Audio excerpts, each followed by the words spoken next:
started, I didn't know what I wanted to do. I had a very long list of things that I did not want to do.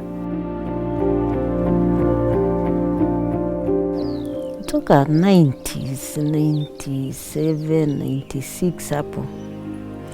Kuna mabadiliko yalikuja kwa sababu sasa kiangazi tu ilianza kukuja. So watu walikuwa wanategemea miti kukatia mifugo. Unakata ndio ikule isupport hiyo nyasi kidogo iko.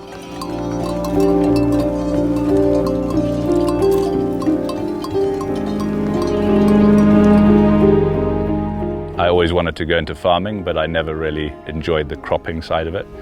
And I was just always drawn to cattle.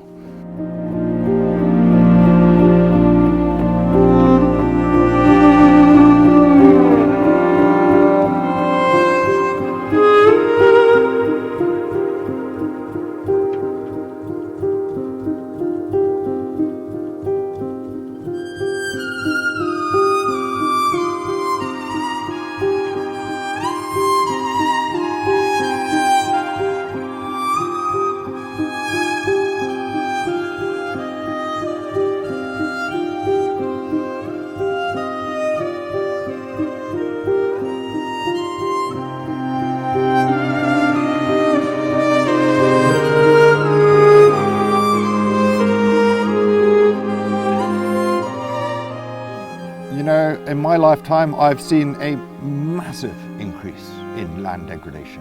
When I was a child, where we are now on Mayanat, one of the most interesting things that I've done was looking at Google Earth imagery of the area around where I live.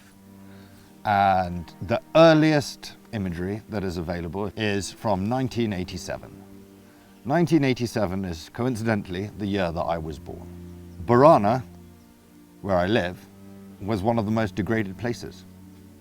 Outside where we're working now on Mayanat was actually very intact. You know, you couldn't see a lot of bare ground here. But now if you fast forward to 2024, 2025, it's completely the opposite. Borana is almost no bare ground, and Mayanat and Chumvi and the areas around Borana have got almost no ground that is not bare.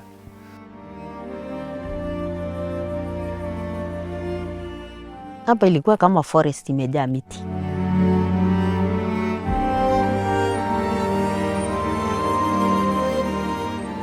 Na hakukuwa na mambo ya kuhama kwa sababu ng'ombe na mbuzi yetu ilikuwa inakula.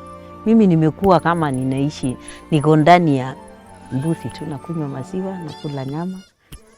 Hiyo ndio ilikuwa maisha. When I was a kid, in comparison to now, it never felt like the stakes were so high. You kind of always felt that there was enough land for everyone, there was enough water for everyone, there was enough grazing, there was enough food, and that it was just a question of how to increase your productivity, certainly in the farming sense. The most urgent environmental issue, in my view, is land degradation. We have increasing amounts of desertification all over the world. In Kenya, huge percentages of our land is degrading or desertified. And that is driving social collapse. Everything that we consume, everything that we live from comes from the land. And so if our land is dying, then we're also dying. Now we've reached a point where everything has reached a kind of crescendo, and we're just in a very stressed situation where people are struggling. There's a lot of poverty, there's a lot of starvation, and that's driving a lot of social unease. Kiangazi venye ilikuwa inakuja, ndio ilikuwa inamaliza mali. Sasa venye mali ilikuwa inaendelea ikiisha, ilifika mahali sasa, unajua washungaji, mtu ukiandika mshungaji, sijui wao unajua ni mtu tu from nowhere. Sasa ikaenda ikafika mahali mtu anakata, unaona hii mtu akitaka kukatia mbuzi anakata katikati tu, anaiangusha yote. Sijui hiyo story ya kushoma makaa ilitoka wapi. Sisi hatukuwa tunajua, lakini tumeanza kuona. Yaani ile mapato ya mtu kupata chakula ya kukula ndio ililete shida. Kwa sababu mifugo sasa imeisha, Mwenye ako na yake kidogo ni ule ako na nguvu, anaweza hamisha yake, anaweza ilipia mahali. Seasons za kunyesha hakuna. Ukiongoja wanakuaga na seasons. Hii seasons inakuja mvua njia hii hakuna. Unajua kuna valleys ziliingia sasa, hata kuingia huko ni shida. Hii valleys inakuja mpaka inakata kwako katikati. Sasa si utahama tu. It is very concerning because once degradation starts, it happens faster every year. You know, it's like a exponential degradation. The worse it gets, the faster it gets worse, and the harder it is to repair. But we're very fortunate because we're on the equator, and these landscapes are actually quite resilient. If we can stop the degradation, if we can stop the erosion, and we can keep the water where it falls, we can actually have a massive beneficial impact that happens very, very quickly, and that could become exponential. We realized that the root cause of the issue was human management. I realized myself that I'd been managing livestock in the wrong way and I'd been damaging land. And that was a big realization for me. And when I was able to see my own mistakes, I was able to learn from those. And then it took me a long time to figure out how to change that. And essentially it was to say, livestock in the wrong hands can be a very destructive force. But if we have a little bit of education and knowledge and humility, we can learn to use them in a very different way, and they can be incredibly constructive. You know, this is all soil, yeah? Once it gets down to the rock, then it stops. Yeah, and we've gone down to bedrock, and that means it's very hard to fix. It's not the livestock themselves that are destructive, it's when we manage them in a way that is very centered around our own needs. When we keep them in an area for too long, we cause what's called overgrazing, especially if they stay in an area over repeated rainy seasons where you never allow the grass to recover. And that's what causes desertification. When you run your animals in the wrong way, you basically create bare ground, and bare ground creates droughts, and droughts create famines, and famines create insecurity. Bernadette is a formidable lady. She's in charge of the grazing committee for Mayanat, whereas I am the mechanical intervention. I'm like the first aider, yeah? I'm like the paramedic. You know, I am coming in and I am doing the, you know, stopping the erosion and increasing the water infiltration and restarting the biological processes. Working with Llewellyn and Bernadette and really just everyone on Borana has been amazing. I think to really make this stuff work, you have to have a lot of passion for what you're doing. It can't just be a job. She is in charge of managing where livestock moves on Mayanat. And that, you can imagine, is a very, very complicated job to try and get. I think there's 6,000 members in Mayanat. A lot of them have their own livestock. Trying to get them to plan, to agree to go and graze here and not graze there, that is a very complex issue. And as a result, she has to be a very, very switched on and very strong-willed lady.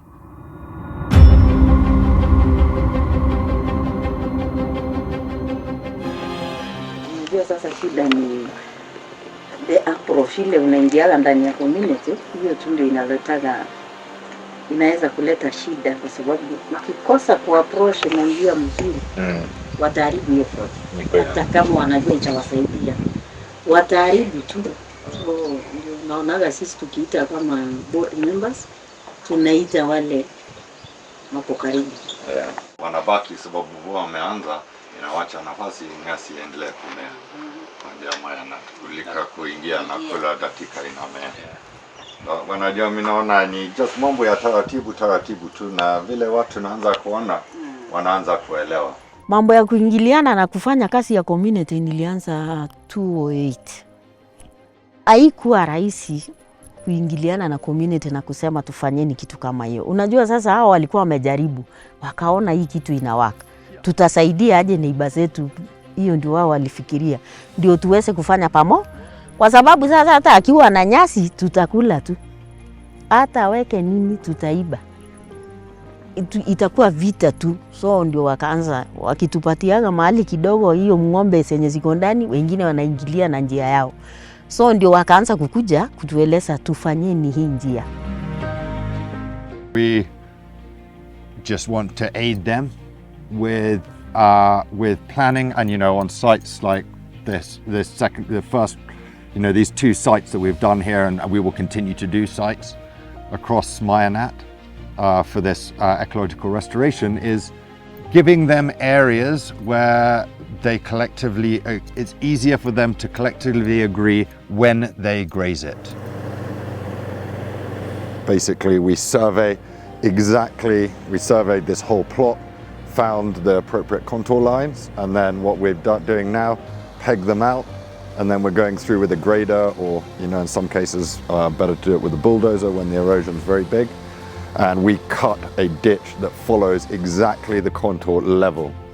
What that does is intercept any surface runoff and spread it along the whole of the ditch so that it can soak in. We're also putting in planned overflows so that if it really gets a lot of rain, way more than the swales can handle, then they'll overflow. But we always do that on the ridge point, because that is the most passive place to overflow, because it'll go in the most directions. It'll spread out rather than concentrating in the valley.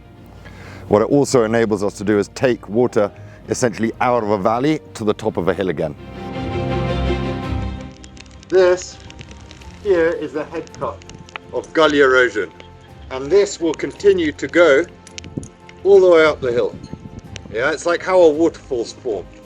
Yeah, and by putting this contour in above this head cut, it means that now the only water that can fall into the top of this head cut is this 2.5 meters here, which is very little water. Yeah, and where we'll overflow the water from this swale will be somewhere where there's no erosion. Yeah, so basically we're stopping the water from damaging this anymore, and we're overflowing it somewhere where it can't do any damage.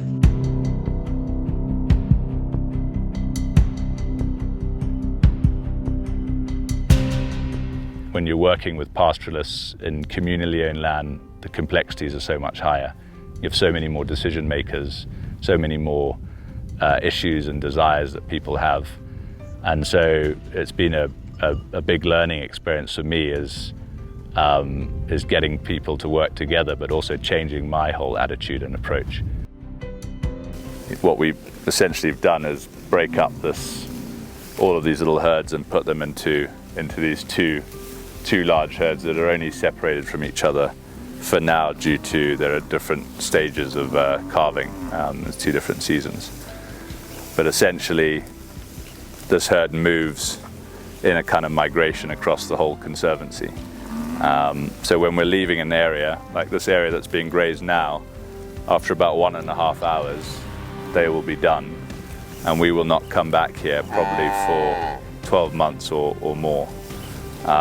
So you're going to allow a really long recovery period, maybe 1 or 2 rainy seasons, and then these cattle will come back, and we should have a slightly more diverse grass bank and slightly higher volume. This landscape needs an extremely high disturbance, followed by a very long recovery.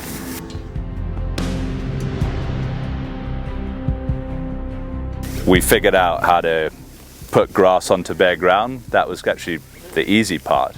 You just got the cattle and stuck them on some bare ground, and they, all their fertilizer came out of them, and that hoof action, and then the next year you had grass growing. But then what was more difficult to understand was actually how do you manage those grasslands once they start to function, once they've grown, once you've got ground cover. And it's not something that you can just, leave and nature will suddenly take care of it. It actually had to be continually managed, and these grasslands will need to be, they have been managed by humans for thousands of years, and they will need to be continually managed by humans for thousands of years. What we're doing now is essentially mechanical intervention. in order to prevent erosion and heal erosion and increase water infiltration.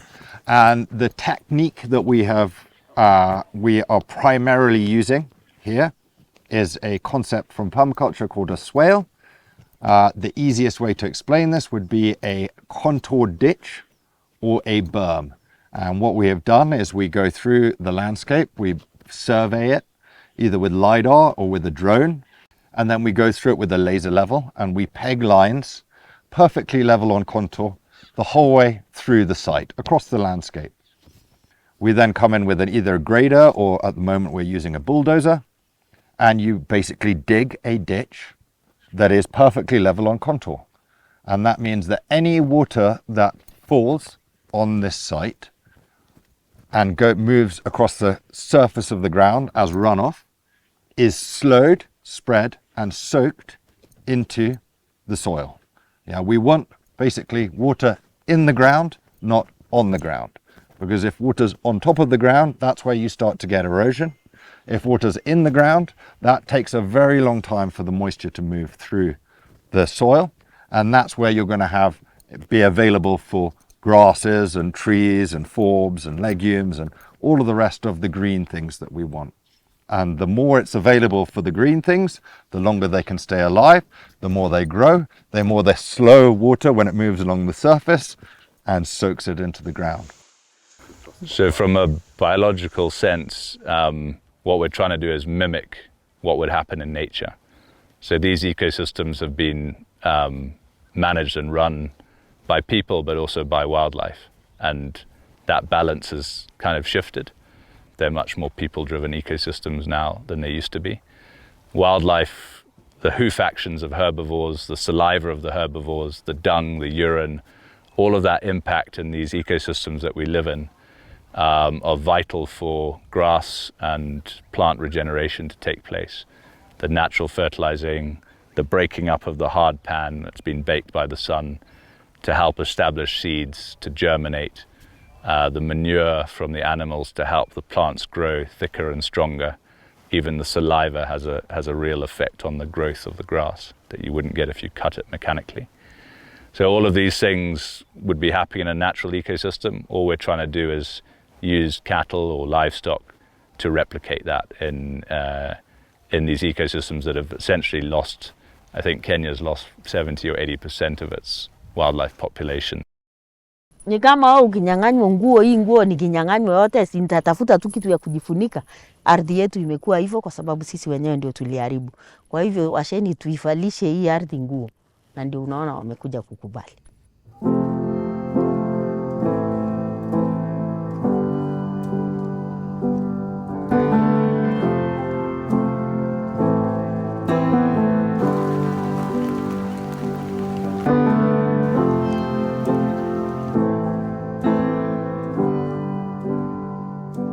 And I've just been very inspired by how willing people are to change and make sacrifices in order to achieve, a better future.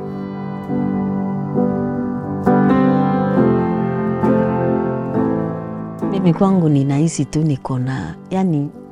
nina feel at least wamama watarudi mahali walikuwa. Unajua saa hii tukiwa na nyasi ambayo siko karibu, mama kupata maziwa ya mtoto yake ilikuwa rahisi sana. Na tena ninaona kuna ile relationship kati ya mama na mume imekuwa sawa. Kwa sababu siku hizi wako na nafasi ya kukaa. Wakati hiyo mwingine wa kiangazi hakuna nafasi, mwanaume anakuja yeye ukimwambia kitu kidogo amefura. At least kuna nyasi ambayo ng'ombe hata kama si yote itaishi hapo ikule, kuna ile tu itabakishwa mtoto wangu akunywe maziwa. At least tunaona watu wako sawa. Afya yao iko sawa. The work that is done by Bernadette, Lou, and Richie and the rest of the team is phenomenal. My names are Kip Olepolos. I am a safari guide by professional, and I do wildlife conservation as well. I am a believer that for you to do conservation, there is a symbiotic relation between people and conservation. You cannot do conservation, conserve land without people. And what these guys are doing is they brought people, they brought the culture, and they brought the land together and are making it beneficial to all of us.